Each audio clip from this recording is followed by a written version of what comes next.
Buenas noches, amigos de la Posada. Otro jueves acá junto a ustedes. Hoy un jueves especial, muy contentos. Hola, Nahue. Hola, Lean, ¿cómo andan? Buenas noches, hermana Guadalupe. Buenas noches, Leandro y Nahuel. Gusto estar Muchas con ustedes. gracias. Muchísimas No, el gracias. gusto nuestro, por favor. La verdad que esta es una posada especial, emocionante poder hablar hoy con usted.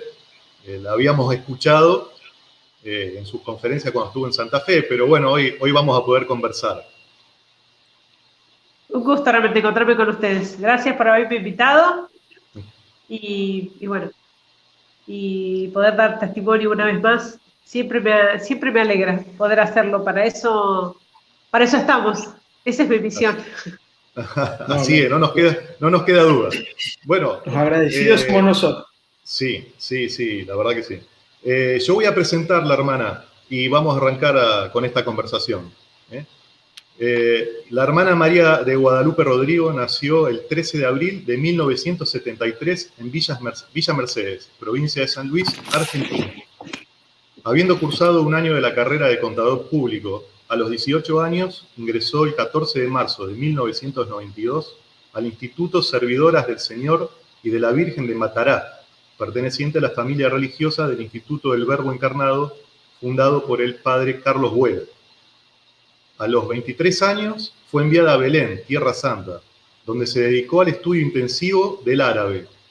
En septiembre de 1997 profesó sus votos perpetuos en Getsemaní, Jerusalén.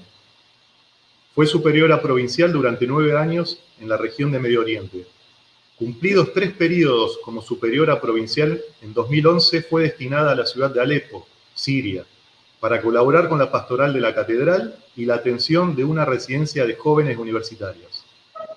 Meses más tarde de su llegada se desató la guerra, conflicto que vivió por 4 años.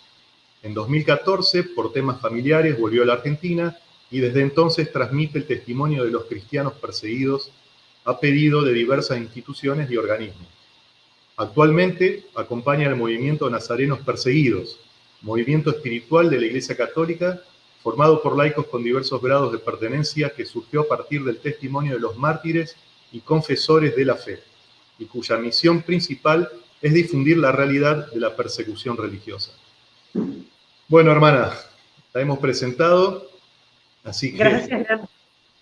comenzamos esta charla. Yo, primeramente, antes de entrar de lleno en el tema, quería hacerle algunas preguntas personales, ¿no? Si podría contarnos brevemente cómo era su vida antes de ingresar al Instituto Verbo Encarnado, digamos, antes de hacerse monja, ¿cómo era su vida? Bueno, la vida de una chica de parroquia, muy normal, simple, sencilla, digamos. En mi familia nos educaron en la fe. Yo soy la mayor de 5 hermanos somos. Soy la más grande y desde chicos nos enseñaron a rezar el rosario juntos, en familia, a ir a misa, incluso misa diaria íbamos con mis padres. Pero era una vida muy, muy normal. Yo cursé en un colegio estatal, la primaria y la secundaria, y a la par de la parroquia, digamos, del apostolado de la parroquia, el coro, yo tenía el coro de jóvenes en la parroquia, hacía otras actividades. De hecho estaba en el coro de la provincial, digamos, ¿no? De la municipalidad. Tenía muchísimos amigos, me gustaba mucho salir, era muy fiestera. Y sí, me gustaba salir, bailar, me encantaba, la verdad. Después ya empecé la facultad, como me gustaba tanto la matemática, elegí estudiar ahí lo que podía estudiar en Villa Mercedes, Contador Público Nacional, empecé a estudiar ahí, hice un año nada más. Me iba muy bien en la facultad, además me gustaba, me entusiasmaba muchísimo la matemática. Digamos, y todo parecía que, bueno, que seguía un camino, no sé, un camino que yo pensaba que era el que Dios quería para mí, que era, bueno, ponerme de novio con un buen chico, casarme, tener una familia, muchos hijos. Ese pensé que era el camino, ¿no? No se me cruzó por la cabeza nunca ser monja, nunca, porque además yo no tenía ni idea de lo que era una monja, o sea, a pesar de que iba a la parroquia y todo, ¿no? Tenía actividad parroquial y todo, pero no había religiosas en mi pueblo, entonces no, la idea que tenía de lo que era una monja era una idea muy vaga y muy negativa, ¿no? Yo pensaba que las monjas, bueno, porque no habían tenido otra, por descarte habían terminado en el convento a las chicas, la pobre chica, la pobre mujer, ¿no? No me imaginaba que podía ser una opción de vida, ¿no? Sí admiraba a los sacerdotes muchísimo, a los misioneros, ¿no? Yo decía, como nací varón, me hubiera hecho sacerdote. Pero lo de la monja no me atraía para nada. No era una cosa que yo pensara que podía ser para mí, entonces ni siquiera lo consideraba. ¿Cómo terminó? ¿Sigo? O sea, yo puedo seguir toda la noche charlando. Bueno, entonces hago ejercicios espirituales, invitada ahí en la parroquia, por el sacerdote que era mi director espiritual. Yo fui de muy mala gana a hacer los ejercicios, la verdad, era la primera vez que hacía ejercicios ignacianos, y fui de muy mal dispuesta porque yo decía, ahí les lavan la cabeza y salen todas queriendo ser monjas y todas esas cosas, ¿no? Todo bien, pero yo no, y ya empecé, ¿no? Esa rebeldía que tenía. Bueno, pero fui a ese ejercicio, definitivamente fui porque me hicieron muchísimo, y éramos unas 25 chicas de la parroquia, y la única que quedó de monja fui yo. Y fue en ese ejercicio donde Dios me mostró muy claramente cuál era el camino realmente, que Él ya tenía trazado para mí. Porque es cierto que si yo llevaba una vida normal y simple, sencilla, y bueno, al parecer lo que tenía que hacer, sin embargo, siempre pasaban los días en ese vacío del corazón, ¿no? Y todo estaba bien, porque yo trabajaba y estudiaba, y ya tenía mi auto, me acuerdo. Y sin embargo, eran todas cosas muy buenas, la familia, los amigos, pero que no me llenaban y no me alcanzaban. Y yo me imaginaba, soñaba, bueno, me voy a casar y soñaba con eso, pero en realidad me daba cuenta que tampoco me alcanzaba. Claro. Entonces, una cosa que me preocupaba. Darme cuenta que todo eso me quedaba chico, digamos. Que yo quería algo más y no sabía qué era. Fue en ese ejercicio entonces donde me di cuenta que el camino era consagrarme completamente a Dios. En eso que ni siquiera sabía lo que era, ¿no? Era hacerme monja, o sea, entregarme a Dios completamente y de esa manera llegar verdaderamente a ser feliz, a tener el corazón pleno y abrazar, como yo pensaba en ese momento, abrazar el mundo entero. Es así, y nos deja a todos, nos quedamos medio callados recién porque la verdad que da gusto escuchar, hermana, y en serio que da gusto. Así que le quiero hacer una pregunta más. Sabemos que no siempre fue una monja misionera, sino que comenzó como contemplativa. Sería bueno que le explicara un poco a la gente cuál es la diferencia. Si bien estas preguntas se encuentran contestadas con detalle en su libro, ¿por qué decide dejar la rama contemplativa de su instituto y acepta irse a misionar a Medio Oriente? Sí, en realidad, bueno, la congregación a la que pertenezco es la familia religiosa del Verbo Encarnado, ¿no? Es una congregación misionera que tiene rama masculina, rama femenina, ya está presente en los 5 continentes, con misiones en muchísimos países, y por lo tanto yo ingresé en San Rafael Mendoza con la idea de que, bueno, ser misionera, tampoco es que sabía mucho de qué se trataba, no tenía mucha idea, pero bueno, allá vamos, yo sabía que tenía que ir y bueno, nada más, que tenía que estar ahí, nada más. Después me iba enterando poco a poco, me iba enterando lo que significaba. Pero a los 2 años, sí, a los 2 años, estando todavía en formación, a los 2 años, en otro ejercicio espiritual, me doy cuenta de que Dios me pedía ingresar al monasterio de vida contemplativa. Nosotros en la congregación tenemos una rama de clausura, que le llamamos decir las contemplativas, las monjas de clausura, ¿no? Con el mismo carisma, el mismo espíritu, el mismo fundador, pero que se dedican a la vida de oración. Yo pedí entonces ingresar al monasterio, ahí continué mi formación en el monasterio, y cuando llevaba allí 3 años, y realmente pensando que mi vida iba a ser siempre estar dentro de un monasterio, o sea, nunca pegué una con los planes, nunca pegué una, siempre lo que me parecía que iba a ser, nunca fue, o sea, no, evidentemente a uno le parece saber lo que va a suceder, o lo que quisiera hacer, o lo que sería, no, tantas veces uno dice, no, porque yo para eso no sirvo, yo para esto sí, yo desearía, yo quisiera. En realidad uno después se da cuenta que el que verdaderamente va llevando nuestros caminos es Dios, el que realmente nos conoce. Entonces, bueno, yo pensaba que mi vida iba a ser la vida contemplativa. Aproveché muchísimo esos 3 años de vida de oración y de formación. Y llegó un día, así sorpresivamente, la superiora provincial me dijo que, bueno, que habían comenzado apenas las nuevas misiones más lejanas en la congregación en aquel momento, eran China, Rusia y Medio Oriente. Esas 3 misiones que comenzaron casi al mismo tiempo, casi el mismo año, el año 95. Bueno, yo veía a las hermanas, sobre todo las hermanas apostólicas, las misioneras, ¿no? Que se ofrecían para un lugar, para China, y yo Rusia, y yo Medio Oriente. Yo, la verdad, no sé, digo, no, yo me quedaré por acá, un monasterio acá, un monasterio acá cerca, no sé, en algún país vecino. Yo no, digamos, no pensaba que podía ir a un lugar lejos, no pensaba que iba a poder adaptarme a una cultura distinta, a otro idioma, estar lejos, tan lejos de mi país, no sé, ni siquiera lo consideraba.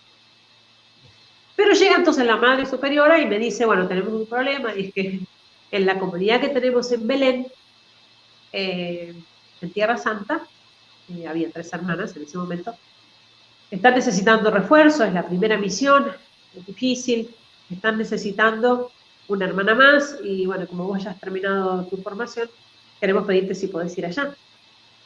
Y me dijo, pero igual queremos saber qué te parece, si estás dispuesta, así que te doy 20 minutos para que lo pienses, y en 20 minutos vengo, y si la respuesta es sí, te llevo a la ciudad. Eso era, bueno, los conventos nuestros están en las afueras, ¿no? En finca, ¿no? En el campo. Te llevo a la ciudad para que hables con tus padres, ¿no? En aquel momento nada de celular, nada ni teléfono fijo, era ir a un locutorio, ¿no?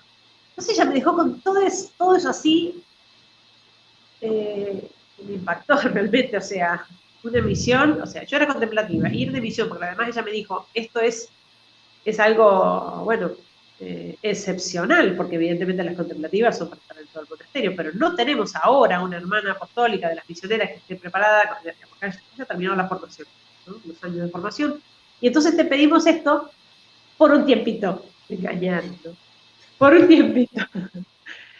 Por unos años, por el tiempo que sea necesario, después ya podrás volver a tu monasterio.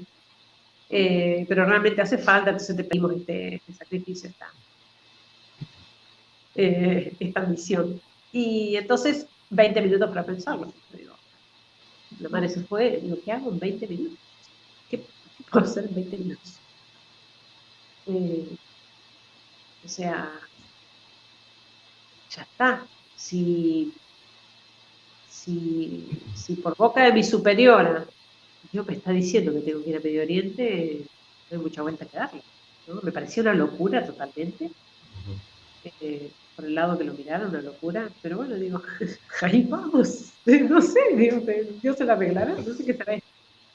Así que bueno, así fui destinada, tenía en ese momento 23 años. Y entonces dejé la vida contemplativa y salí a la misión, pensando que, bueno, en algún momento, unos años de misión, un par de años, cuando me mandaron un refuerzo de hermanos, yo podría volver al monasterio. En realidad fue al poco tiempo, un par de años quizás, 2 o 3 años, que yo comprendí que mi paso por el monasterio había sido simplemente, bueno, voluntad divina para aprender otras cosas, para prepararme para lo que se venía. pero no mi misión o mi vocación definitiva, ¿no? Y que Dios realmente me estaba pidiendo otra cosa. Sabe, hermana, que digamos, estas preguntas más personales, cuando las pensábamos, a mí me interesan hacerlas más allá de que ahora vamos a centrarnos ya definitivamente en el tema de la guerra, porque es interesante ver cómo una chica común de Villa Mercedes termina donde termina, que la verdad es que sinceramente para nosotros, si se puede decir, es una heroína usted, lo que le ha tocado vivir, ¿no? Entonces, es bueno resaltar eso, que no hay que ser de otro planeta, sino que es un llamado de Dios que usted le ha dicho que sí, ¿no? Sí, yo creo que lo que se experimenta en la misión, y ni hablar en el tiempo que estuve en la guerra y todo eso, ¿no? Pero lo que se experimenta en la misión es que realmente el protagonista es el Espíritu Santo, o sea, Claro. Dios es el que va llevando y va haciendo las cosas a pesar nuestro, porque, o sea, los que me conocen acá, todos los que viven conmigo, saben que me conocen bien. Entonces, digo, tantas cosas que humanamente hablando incluso, ¿no? Siempre me cargo con tantas cosas que, bueno, uno dice, pero bueno, no sé, inútil para las cosas prácticas. No sé, totalmente inútil para las cosas prácticas. O sea, es una misión, un lugar como, no sé, en Egipto, y uno dice, tiene que ser una persona que se desenvuelva en cuestiones prácticas. Y yo, o sea, hay un montón de cosas que uno dice, realmente, es cierto que Dios nos prepara y nos da la idoneidad necesaria. Es decir, cuando Dios nos encomienda una misión, nos da la gracia para llevarla adelante, obviamente, y eso implica ciertas gracias, talentos que Dios nos da, ¿no? Para perseverar en esa misión. Pero uno se puede dar cuenta de que no hay, de que no hay méritos propios en definitiva, ¿no? O una capacitación humana, ¿no? Que nos haga llegar a, a poder vivir la misión de esa manera, ¿no? Entonces eso de alguna manera nos hace como, no sé, invencibles. Yo siempre tenía mis peros, siempre mis condiciones, ¿no? De hecho yo decía, bueno, yo podría, pero que no va a ser que me toque esto, que yo no puedo, porque yo soy enferma, siempre estoy enferma, me vayan a mandar a un lugar muy frío, un lugar muy, no, yo no podría en tal lugar, yo soy muy miedosa, un lugar difícil yo no puedo estar, y así, con tantas condiciones, ¿no? Hasta que se me fueron cayendo todos mis argumentos iban cayendo uno tras otro, cuando me daba cuenta que sí podía. ¿Cómo era que sí, acá estoy, sigo acá, no me he muerto, sigo acá? Entonces, después de lo de Siria, después de lo de la guerra, yo ahí me di cuenta que en definitiva estamos todo el tiempo así nosotros, todo el tiempo poniéndole condiciones así. Por supuesto que en la teoría decimos, Señor, que se haga tu voluntad, vos sabés lo que nos conviene, Señor, vos que conoces todo, vos que te... Pero fíjate que justo acá yo, esto no me vaya a pedir esto porque yo, bueno, acordate que yo no puedo esto. Y en definitiva, estorbamos, ya de por sí estorbamos, estorbamos más todavía los planes de Dios, más. Claro.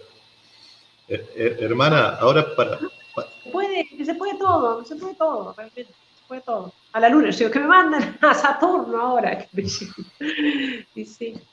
para ir ya entrando en el tema Siria, pero antes no quiero dejar de destacar que usted estuvo, como contó, en Belén y también en Egipto, ¿no? Vivió algunos años ahí. ¿Usted podría comentarnos cómo es la vida para los católicos en esos lugares que uno desde tan lejos no se imagina? Sí, realmente es algo totalmente desconocido.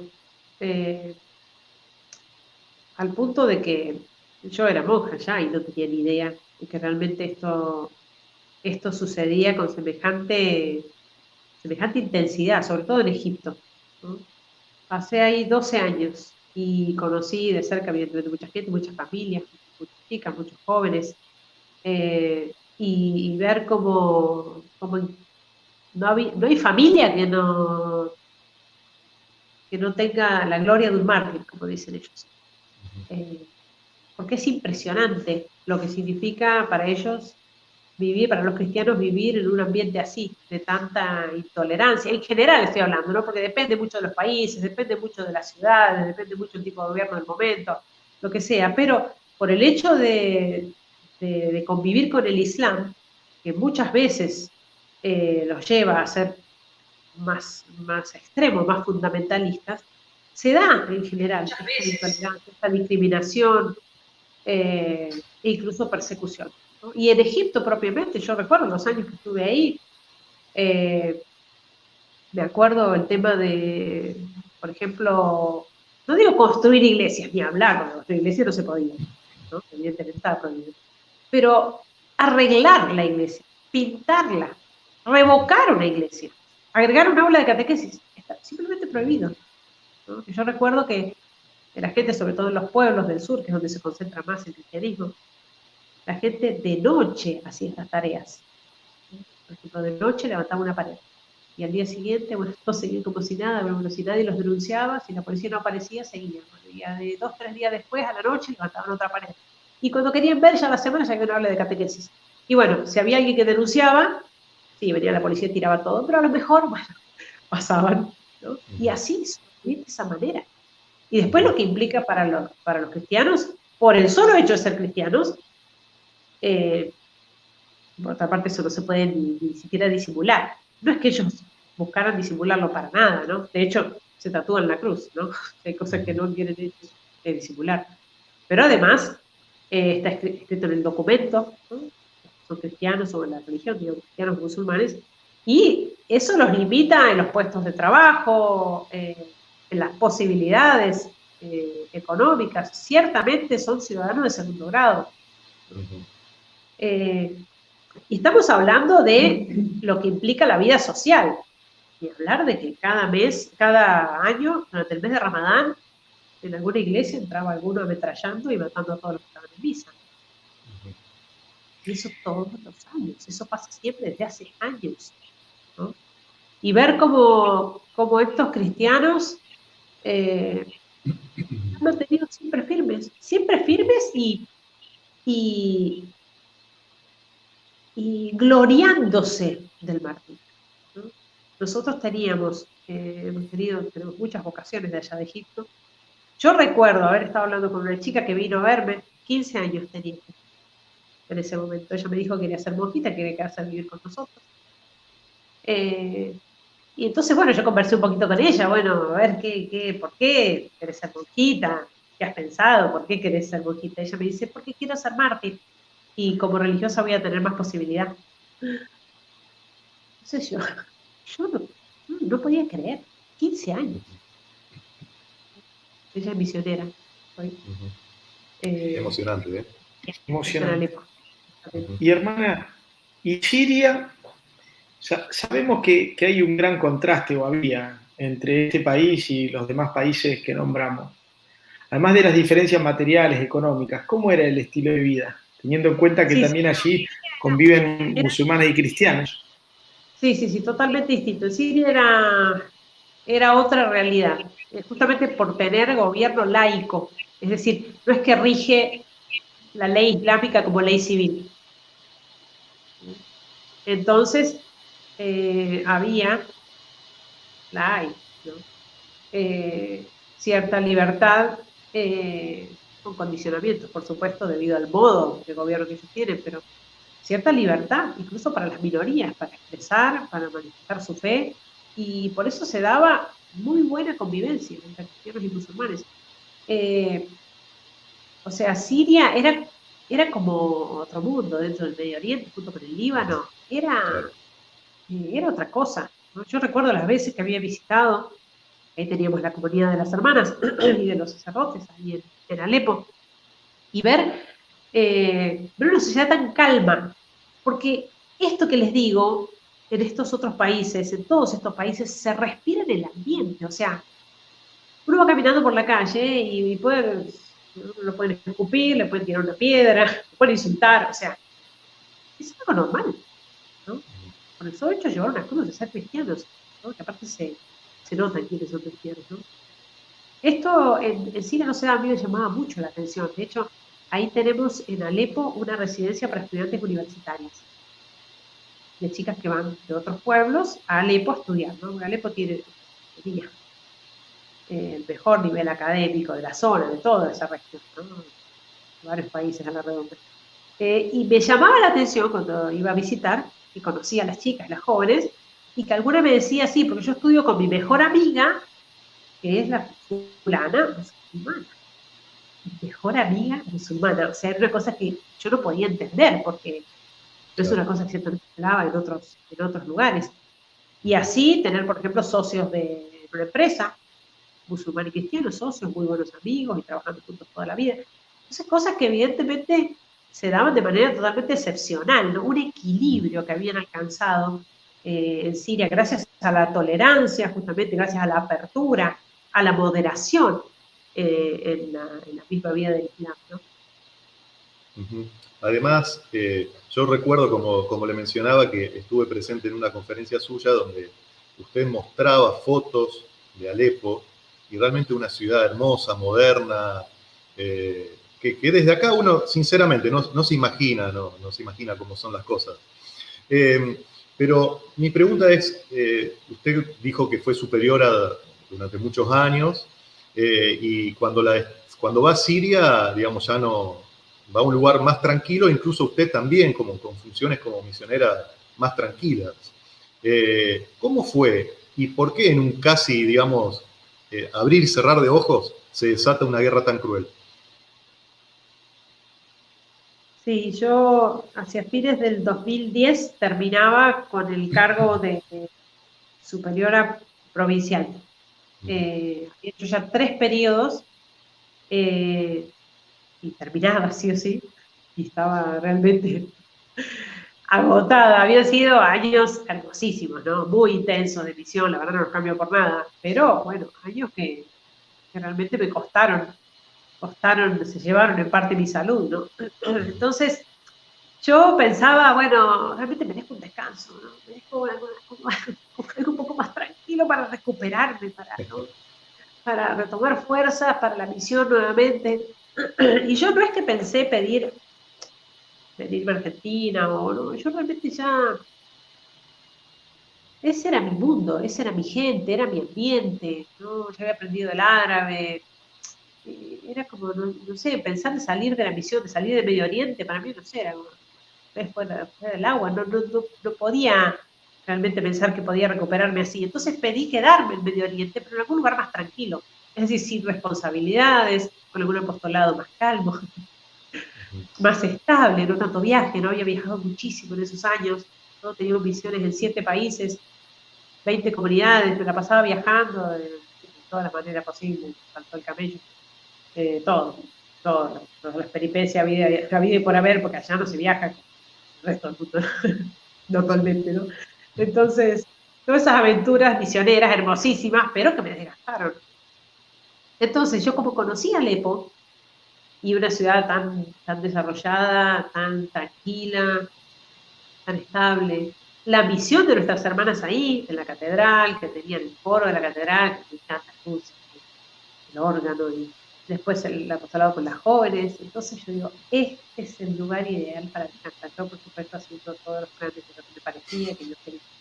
Digo, ¿por qué? Evidentemente ahora Dios quiere que yo me recupere para la misión. Entonces les insistí a mis superiores para que me mandaran a alguien.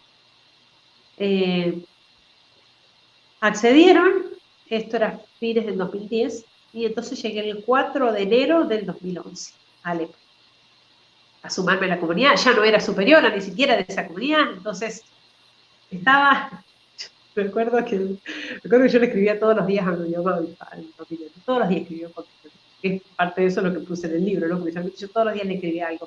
Entonces yo les contaba de las cosas que hacía, de las anécdotas del día, del apostolado, de todo. Y yo estaba tan feliz, yo digo, tanta tranquilidad, tanta calma. Y yo en un momento puse, tengo miedo de tanta felicidad. Yo digo, eso es una cosa impresionante. Qué tranquilidad, qué calma. Y bueno, pensé que entonces me iba a recuperar, iba a poder descansar, me había llevado libros para seguir estudiando el árabe. Bueno, tenía un montón de planes. Y esto en enero. Y en marzo empezó la guerra. Una cosa totalmente insólita, porque no es que, porque uno si ya lo va, ¿no? Una cosa que se va gestando en la sociedad, uno dice, no, esto va tan mal, que termina en guerra, termina en levantamiento, o termina en, no sé, pero no, era una cosa que no se vislumbraba, pero ¿no? Esto evidentemente empieza afuera, una cosa muy manipulada, muy manejada, muy armada desde afuera, ¿no? Empieza con los levantamientos en Túnez, después en Egipto, ¿no? El efecto dominó, y nosotros lo veíamos pasar, ¿no? Me acuerdo que veíamos las noticias de pobre gente, qué bárbaro, pobre gente, uy, no, acá eso nunca va a pasar. Es que evidentemente acá eso nunca va a pasar, porque acá era gente que estaba bien, gente que estaba tranquila, cómoda, por así decir, con su forma de vida, por más que hubiera muchas cosas que mejorar, lo que fuera, pero un modo de vida que ellos mismos sostenían, protegían y querían, definitivamente. Y resulta que de un día para el otro, las noticias de que habían ingresado grupos terroristas al país, ¿no? Por supuesto que las noticias eran de un lado, o sea, una de las noticias que recibíamos de la gente, ¿no? Nuestras estudiantes, varias de ellas eran de estos pueblos donde ingresaron los primeros terroristas, los primeros grupos fundamentalistas armados. Entonces las noticias las teníamos fresquitas de ellas, ¿no? De lo que estaba pasando, tremendo, unas revueltas tremendas con esta gente, extranjeros, fundamentalistas islámicos, estaban arrasando con los pueblos, masacrando cristianos, una cosa tremenda, de un día para el otro, y a la par, en el mismo momento, en televisión, ver las noticias, es una broma, o sea, bueno, sí, Siria se suma a los levantamientos pacíficos del resto de los países buscando libertad y democracia. Nosotros no podíamos creer lo que estábamos escuchando. Y eso, bueno, fue evidentemente parte de todo este plan armado, ¿no?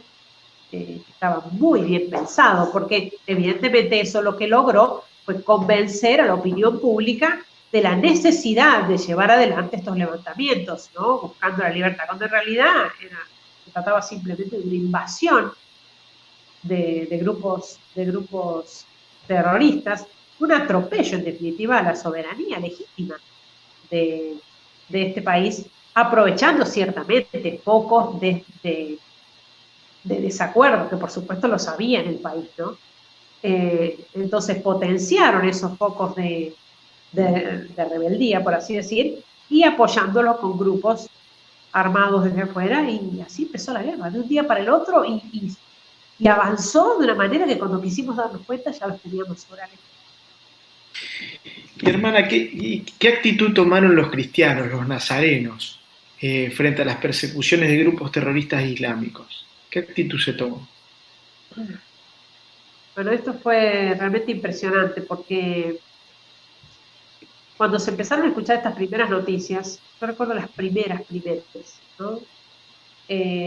Cristianos descuartizados y puestos en bolsas de basura en el contenedor en la calle, con un cartel "No tocar, es cristiano". Lo contaban las mismas familias de nuestras estudiantes, eso pasaba en sus pueblos.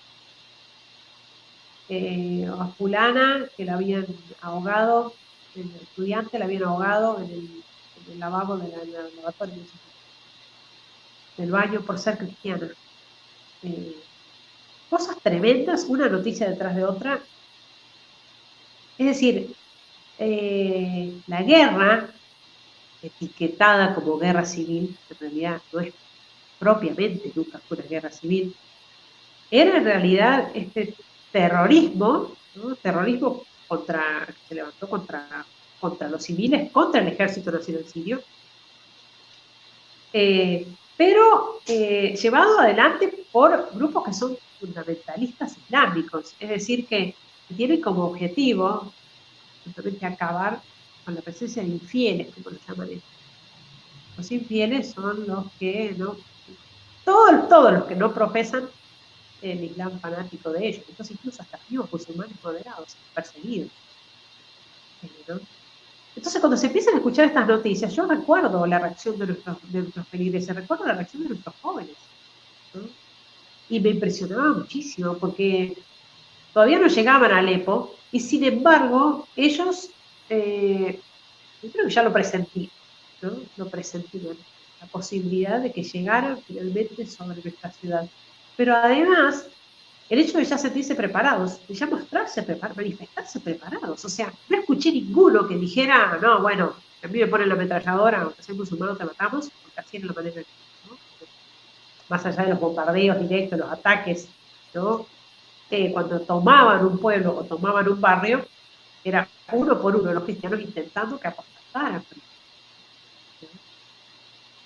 Y yo no recuerdo ninguno que haya dicho de los nuestros, no, bueno, yo he llegado en casa, la verdad tengo miedo, yo no quisiera que me maten, o yo no, yo... O sea, con una valentía, con una claridad, con un convencimiento, con una fortaleza, decir que me maten, que yo soy cristiano, es que no puedo dejar de serlo, o sea, es como, no sé, era como ese que lo tuvieron encerrado, a uno que lo secuestraron, después lo soltaron, por eso me lo contaba él mismo, y lo tuvieron encerrado y lo sacaban cada día para hacerle el interrogatorio con la ametralladora acá en la sien y decían, porque seas musulmán ahora, ¿no? Renegás de tu fe, o te matamos. Y esta gente va en serio, ellos saben que esta gente va en serio, ¿no? Y él cuando me lo contaba, me decía, sí, y no entienden, ellos no entendían, yo les decía, pero ustedes no entienden que soy cristiano, es como, no sé, es como decir, es un sello que ya no se va más, es como una identidad que ya no se cambia, ya no se puede renegar de ella, o sea, es una cosa como...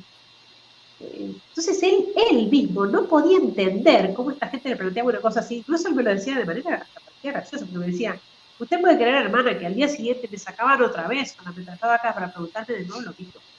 Esta gente no entiende nada.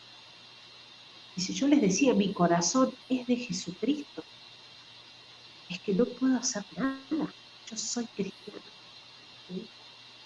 Por supuesto que ver semejante valentía, ver esa fe en esta gente, que por otra parte, antes de la guerra, no es que se mostraban tan jugados así, ¿no? La gente, más bien, gente muy rica, en general, en todo, pero en general había gente muy rica, sobre todo en la parroquia nuestra, gente que vivía muy bien, entonces, más bien con tendencia a lo mundano, a lo superficial, ¿no? A vivir también la fe un poco de esta manera. Sin embargo, cuando viene el sacudón, ¿no? Y se dan cuenta que pierden todo, pierden en un lugar lo material y todo, y su propia estabilidad y la posibilidad de perder la vida, ellos se aferran a su fe, ¿no? Al punto de que una vez escuché a uno de un feligrés de nuestra parroquia, un chico que me dijo, se llama Abu Fadi, yo lo quiero mucho. Abu Fadi me dijo, así bajito, me dijo, hermano, no lo digo muy fuerte, dice, pero la verdad nosotros estábamos necesitando esta purificación de nuestra vida. Es decir, ellos mismos entendían la persecución, la guerra, el sufrimiento por el que estaban pasando como una manera de ser purificados en la fe, ¿no? Y de ser santificados, justificados en el Espíritu, ¿no? Con la gracia del Máximo. Sí, qué impresionante, ¿eh? Bueno, esto usted cuenta con más detalles en el libro, ¿no? Volverán las palomas. Realmente yo aprovecho a recomendarlo porque es tan atrapante, ¿no? Sobre todo por esto, por ver cómo son los católicos en esas zonas, ¿no? Uno se avergüenza, termina con vergüenza, ver el testimonio que dan sin ningún problema, y nosotros a veces ni en la universidad tenemos vergüenza, y nadie nos está apuntando con una ametralladora. Hermana, usted mencionó que los medios de comunicación mostraban blanco lo que era negro y negro lo que era blanco. O sea, ¿qué rol jugaron y por qué? Bueno, evidentemente todo esto era parte de, yo no soy un experto en geopolítica ni nada, yo no es que, pero para nosotros fue evidente desde el día uno que todo eso estaba armado, que estaba planeado, que estaban mostrando una realidad que no era la que nosotros estábamos viviendo verdaderamente ahí, una cosa totalmente distinta, ¿no? Evidentemente hay un montón de intereses sobre la zona, intereses creados, o sea, intereses económicos y todo, bueno, petróleo y gas y todo lo que ya sabemos ahí, y el hecho de de la guerra lo que hace es debilitar, debilita, desmembra, ¿no? Un país. Y en definitiva era eso lo que buscaban, ¿no? Este país era muy independiente, peligrosamente independiente en la zona, rico, poderoso, ¿no? No estaba bajo el zapato de nadie. Entonces, esto se armó muy bien, esto se planificó evidentemente con mucho tiempo de anticipación y se preparó el ambiente para esto, ¿no? Porque no olvidemos que durante todos esos años los países más poderosos estuvieron apoyando públicamente a estos grupos que los llamaban grupos rebeldes. Ellos los presentaron siempre en la prensa como los rebeldes moderados, ¿no? La oposición moderada, decían, ¿no? Entonces nosotros como país estamos apoyando a la oposición moderada. Apoyar significa armar, ¿no? Porque evidentemente la guerra cuesta, ¿no? No es que el ISIS, o sea, el ISIS ¿de dónde saca los fondos? Evidentemente alguien se lo pasa, ¿no? Claro. Entonces, estuvieron apoyando a estos grupos desde el comienzo y no podían presentar ante el mundo de que estaban apoyando a un grupo terrorista. Pero esto se repite, se vuelve a repetir en la historia. Además es gracioso porque uno lo ve en épocas pasadas en algún otro país, con algún otro grupo, ¿no? Como los talibanes, grupos armados, digo, grupos creados, inventados. Bueno, prácticamente podemos decir grupo de computadora, o sea, cosas pensadas con un objetivo, ¿no? Entonces, evidentemente se camufló, se maquilló todo esto de guerra civil, rebeldes sirios, ¿no? Levantándose para pedir más libertad. Eso es lo que se presentó a Occidente. La opinión pública lo aceptó, de hecho, y se convenció de esto. Era impresionante. Yo recuerdo las declaraciones de los obispos, por ejemplo, en ese momento, ¿no? Durísimas, fuertísimas. Todos los obispos nunca se callaron ahí, nunca. Y siempre denunciaron la mentira, el engaño que había detrás de todo esto, por defender la verdad. Y ellos decían, yo recuerdo que decían, basta, ¿no? Como un llamamiento a los países poderosos, basta de apoyar a la oposición moderada, porque la oposición moderada no existe y nunca existió, ¿no? En definitiva están apoyando al terrorismo, ¿no? Pero, evidentemente, cuando estamos hablando de los poderosos de este mundo, evidentemente, una de sus armas, uno de sus instrumentos, uno de sus brazos es la prensa. Manejan la prensa, obviamente manejan la prensa. O sea, nos hacen saber lo que quieren y nos hacen... O sea, son ellos los que evidentemente seleccionan la información que quieren que nos llegue y por eso nos hacen pensar como ellos quieren que pensemos, simplemente. Y en ese sentido lo lograron. Yo me acuerdo haberlo visto, empezaron las primeras manifestaciones de la gente, cuando la gente se dio cuenta de lo que estaba pasando, la gente inmediatamente salió a la calle, ¿no? Para apoyar a su gobierno. Ojo, no es que ellos no hubieran sabido en ese momento las falencias de su propio gobierno, claro que lo sabían, pero se daban cuenta de que la cosa venía manipulada y que lo que venía después de estas revueltas no iba a ser la democracia, sino el Estado Islámico, la imposición del Estado Islámico. Entonces la gente sale a la calle para apoyar a su gobierno. Nosotros vivimos en Alepo, en la catedral está sobre una calle principal, y veíamos pasar las caravanas de gente, las marchas, con las banderas, los carteles, los cantos, ¿no? Los veíamos por la ventana, yo los vi por la ventana.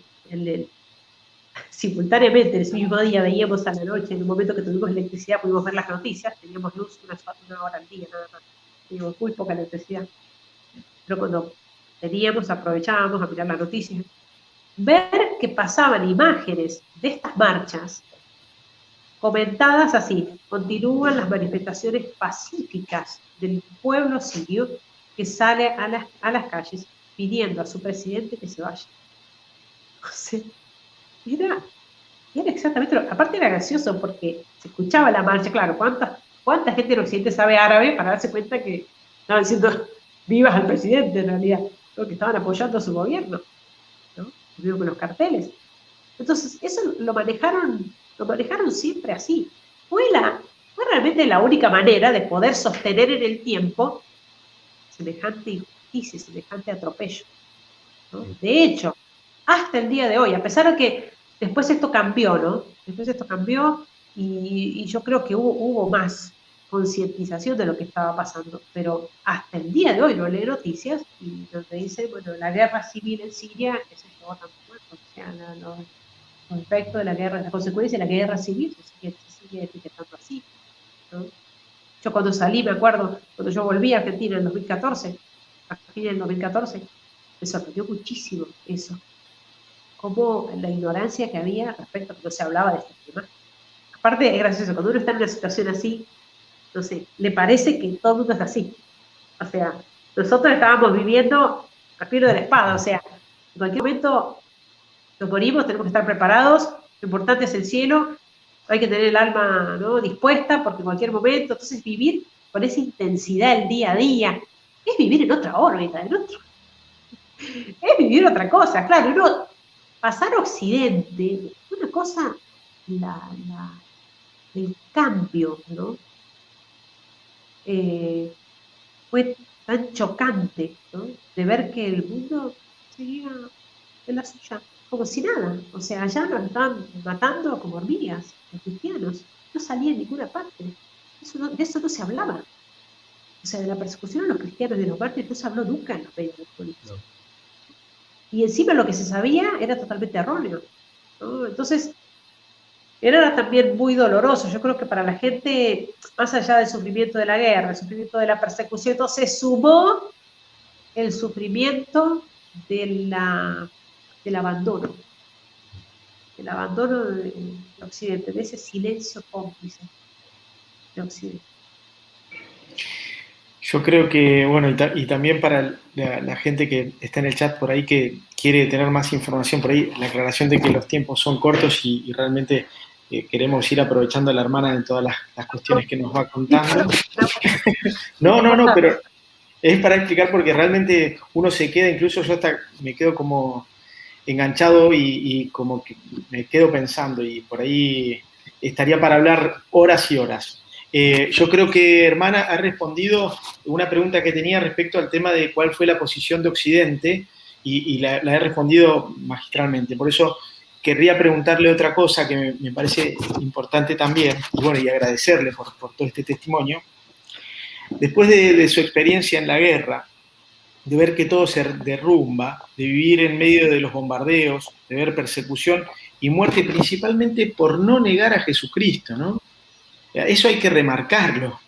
¿Qué mensaje tiene Medio Oriente para los occidentales, viendo lo que Occidente también hizo, ¿no? Y especialmente, ¿qué nos dirían los cristianos sirios, de los cuales nosotros la consideramos su embajadora, a los cristianos argentinos? ¿Qué mensaje? Una vez, esto lo conté el otro día en un testimonio, me acordaba que una vez, una entrevista entre un europeo y un sirio, el europeo le preguntaba al sirio, bueno, ¿cuál es el secreto? ¿Por qué ustedes son así, no? Esa fuerza, esa fe, ¿por qué ustedes así, nosotros no? ¿Cuál es la diferencia? Y el sirio le dijo, la diferencia es que nosotros dormimos 8 horas por día y ustedes duermen 24. Le dijo. Y más allá de la ironía o la broma, lo que sea, espectacular, tiene su parte de, ¿no? Es eso, es en general un cristianismo adormecido, ¿no? Yo creo que lo que yo he experimentado, ¿no? Yo desde que volví a Argentina, en 2015 empezaron los testimonios, ¿no? Los testimonios en todas partes, no solamente en Argentina, en muchos países, como por 20 países, y en distintos ambientes, de todo tipo de ambientes, de todas clases, de todas las variedades de personas con las que uno se puede encontrar. Y la reacción de los cristianos, de los católicos, es la misma al escuchar este testimonio. Es decir, y yo me llamo cristiano, escucho sobre los mártires y yo me sigo llamando cristiano, católico. O sea, el testimonio de los mártires de Medio Oriente interpela nuestra fe, interpela nuestro cristianismo adormecido, ese cristianismo light que se vive hoy, que se promueve hoy, justamente con los criterios del mundo, obviamente no son los criterios evangélicos, ¿no? Es todo lo contrario, ¿no? Pero es un cristianismo light, ¿no? Que no moleste, que no incomode, que no vaya al choque, todo lo contrario de lo que hizo Jesucristo, porque Jesucristo incomodó, fue al choque. Jesucristo dijo: el reino de los cielos sufre violencia y los violentos la arrebatan. Evidentemente no se refería a la violencia física, las armas, no sé, pero sí a esa radicalidad con la que hay que vivir el Evangelio. Es que no hay otra manera de conquistar el reino de los cielos que con radicalidad. Y eso yo creo que es el mensaje más fuerte que transmiten los mártires. Porque hay muchos otros mensajes, ¿no? O sea, yo lo veía en los testimonios, la reacción de la gente, los jóvenes, no sé, el empuje por seguir estudiando a pesar de las dificultades difíciles, porque uno, bueno, al contar de lo que hacían los jóvenes allá y todo, los niños, los padres de familia, la alegría y tantas cosas que uno puede aprender de ellos. Pero lo primero, lo que nos mueve es decidirnos por abrazar radicalmente el Evangelio, ¿no? Y dejar de disimular nuestra fe, de asustarnos, de vivir con miedo de quedar mal, con miedo del qué dirán, con miedo como si estuviéramos haciendo un daño. O sea, nosotros que no nos podemos callar. Nosotros, o sea, nos tiene que salir por los poros, ni hablar, por los poros nos sale. Entonces que no haga falta ni que hablemos para testimoniar a Jesucristo. Y ciertamente si nosotros tuviéramos en todo el mundo el temple de esta gente, en Medio Oriente, evidentemente el mundo sería distinto también, ¿no? Obviamente, ¿no? Es cierto que en Occidente evidentemente hay también mucha persecución, hay muchas dificultades para los cristianos verdaderos cristianos, verdaderos católicos que quieren vivir bien su fe, ¿no? Que son atacados ciertamente. Satanás no descansa, ¿no? Pero los mártires nos muestran el camino, los mártires nos muestran que es posible, ¿no? Y para nosotros a mucho menor precio, digamos, porque todavía no tenemos una espada acá en el cuello, o cortamos la cabeza. Hermana, bueno, ya nos estamos acercando al final.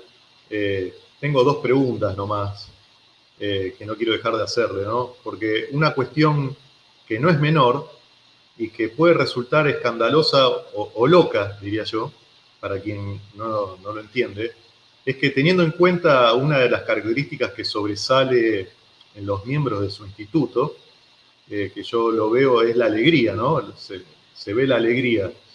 ¿Cómo se conjuga esa alegría en medio de una guerra?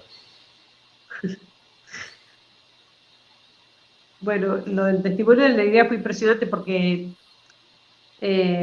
yo vi más alegría en esa gente, sobre todo en los jóvenes, durante la guerra que antes de que se desatara la guerra, ¿no? Y en realidad antes de la guerra lo tenían todo. La gente que vivía muy bien, los jóvenes muy, muy acomodados, ¿no? Muy consentidos, con todo lo que querían, y sin embargo vivir así desganados, insatisfechos. Y después verlos con esa alegría profunda, esa alegría que puede convivir con la tristeza y con las lágrimas. Es una cosa impresionante, porque no es que no sufrían, ¿no? Sufrían horrorosamente, ¿no? Y sin embargo verlos alegres, verlos contentos. Yo me acuerdo, no sé, la felicidad con la que ellos disfrutaban cuando venían a misa y nos quedábamos después de misa 1 hora de misa y después 1 hora más que se quedaban a jugar al ping-pong, jugar al metegol, o jugábamos al fútbol. Y cómo se divertían los jóvenes. Yo decía, o sea, no, eso no lo había visto antes, ¿no? Y así en todas las cosas, verlos sonreír, ver esas sonrisas, no me las olvido nunca más. Y ellos decían, lo que pasa es que antes estábamos tan entretenidos con las cosas del mundo que nos olvidábamos dónde estaba lo importante. Y ese es el punto, es que ellos descubrieron dónde está lo importante. Porque si lo importante para mí es la vida eterna, es ganar el cielo, y bueno, entonces no hay nada que me pueda empañar esa alegría, en definitiva, por más que sufra, ¿no? Por más que llore, y por más que la pase mal y que tenga que sufrir pruebas, lo que sea, dificultades, pero tener claro el objetivo, puesta la mira, donde tiene que estar, ¿no?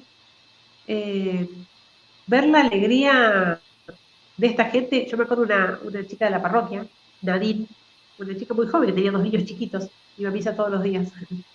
Empezó a ir a misa durante la guerra, en realidad. Se acercó más a la fe durante la guerra. Antes era un poco vaga. Y ella un día me dijo, plena guerra, ¿no? Llevábamos 2 años de guerra.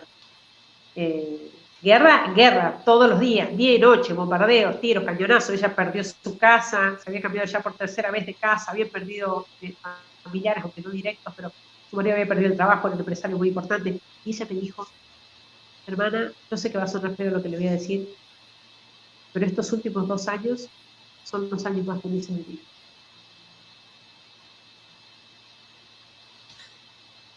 Impresionante. La verdad que impresionante. Nahue, quedó, Sí. quedó en pausa la imagen. Ahora Sí, vamos a puede esperar a ser que ver. la esperamos un minuto a ver si La esperamos a la vuelve la hermana señal. que se vuelva a conectar, sí. Pero realmente que es muy conmovedor. Ahí está. ¿Nos escucha, hermana? Sí, perfectamente. Bueno, había quedado como paralizada la imagen. Estábamos comentando que es conmovedor y la verdad es que no queríamos dejar de mencionar, porque hablo también en nombre de Nahuel porque lo conozco, su testimonio y el de los nazarenos nos confirman la fe. Así que le damos las gracias porque nos hace bien escucharlo. Bueno, muchas gracias, Leandro. Yo aprovecho a invitarlos a que se sumen a esta causa. O sea, los mártires están haciendo milagros de conversión, gracias a su testimonio. Pero hay que darlo a conocer, hay que hacerlo llegar a más gente, ¿no? Sí. Entonces, justamente a eso se dedican los nazarenos, ¿no? Este movimiento espiritual que estoy acompañando. Dicho sea de paso, por eso me he visto de rojo, eso no lo dijimos, Leandro. Eso quería saber. Desde el 12 de diciembre del año pasado, del Día de la Virgen de Guadalupe, empecé a vestir de rojo. Nosotros en la congregación vestimos de azul. Empecé a vestir de rojo en apoyo al movimiento de los nazarenos por la sangre de los mártires, ¿no? Claro. Los nazarenos llevan este nombre de nazarenos porque así son llamados los cristianos allá por los perseguidores. Son llamados nazarenos. Y de hecho se marcan las casas de los cristianos con la letra árabe Nun, ¿no? Que es este símbolo que se hizo el símbolo de los cristianos perseguidos y de los mártires, ¿no?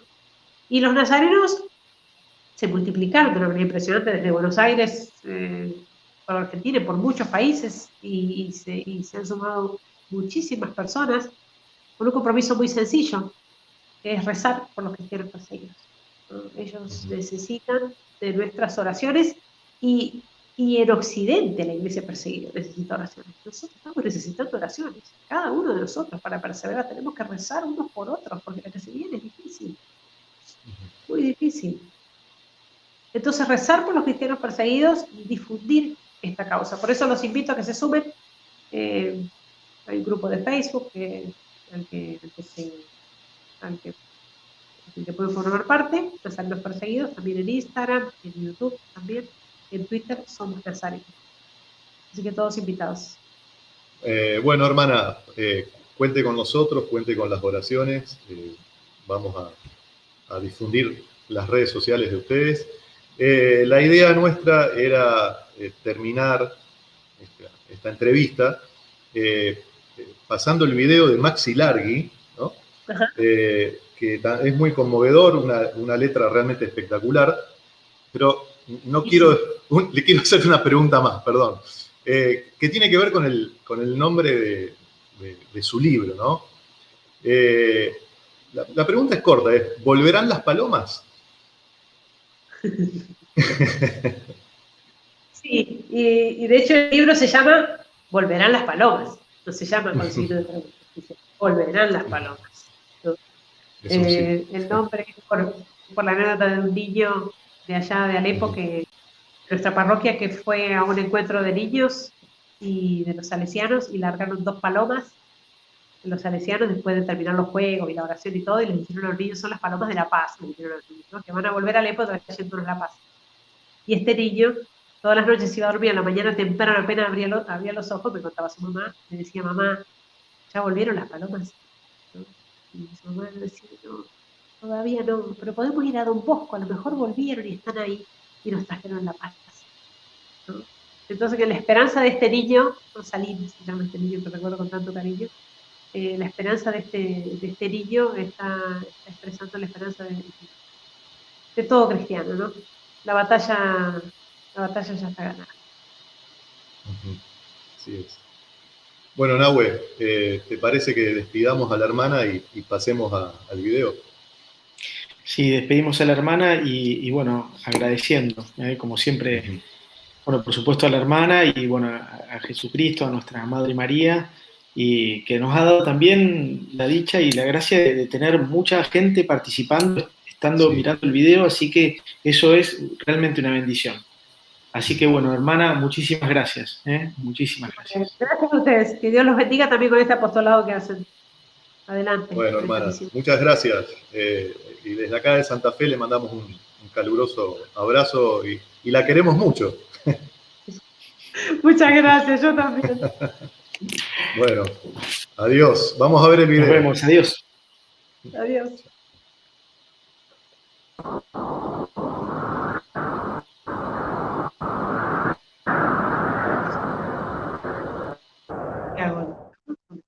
En nuestros días, pueblos enteros de Medio Oriente son asesinados por ser cristianos. Iglesia martirial en pleno siglo XXI. Y son gente como nosotros, con sus limitaciones y debilidades, pero que sin titubeo se someten al golpe de la espada antes que renegar de su fe. Y quienes tenemos la posibilidad de compartir con ellos la vida cotidiana en nuestras misiones en Siria y en Irak, consideramos esto un privilegio. Contemplemos a estos hermanos nuestros, son los nazarenos. ¿De qué nos sirve solo lamentarnos de su suerte? Nos están señalando el camino. No tengamos miedo de imitar su coraje y de vivir también nosotros con los ojos clavados en el cielo.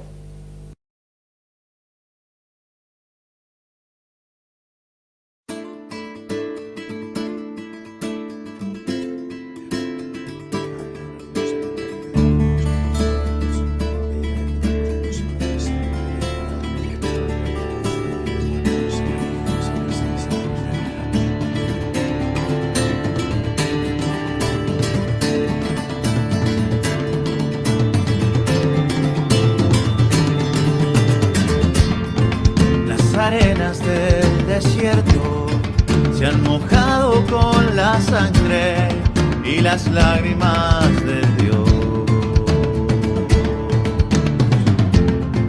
En su marcha las tinieblas van tiñendo las banderas con el negro del terror. Caí en Irak, caí en Siria, ahora estoy de pie, aunque me tiemblan las rodillas, yo camino por mi credo y me apunta aquí la fe.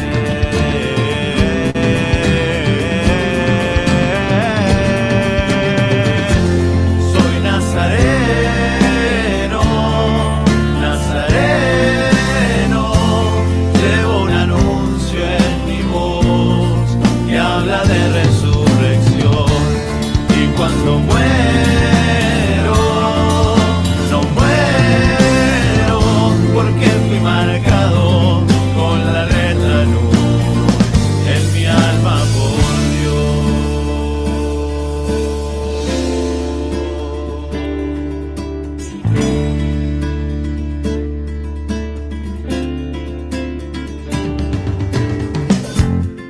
Oigo susurrar mi rezo bajo el ruido de Kalashnikov en las calles de Mosul. Mientras cargo con el peso de mis alas que extendidas han formado en mí una cruz. Y entre resacas Occidente.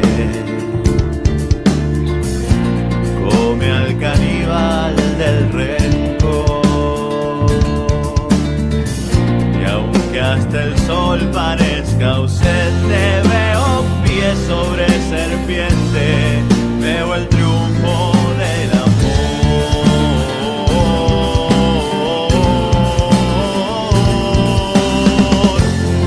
Soy nazareno, nazareno, llevo un anuncio en mi voz que habla de resurrección.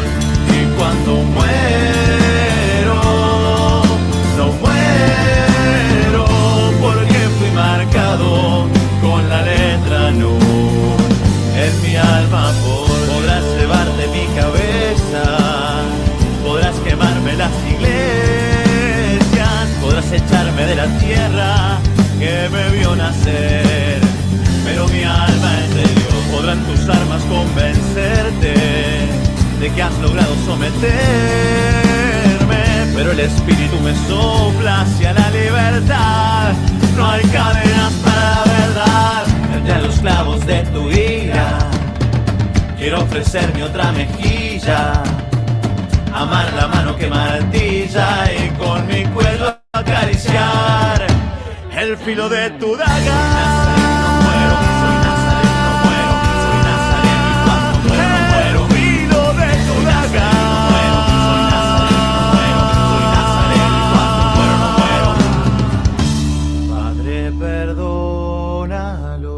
Perdónalos porque no saben lo que hacen. Hijo, perdónanos porque no hacemos lo que hiciste.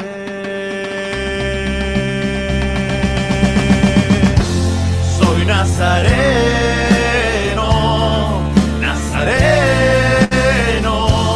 llevo un anuncio en mi voz que habla de resurrección. Y cuando muero, no muero, porque fui marcado con la letra Nun.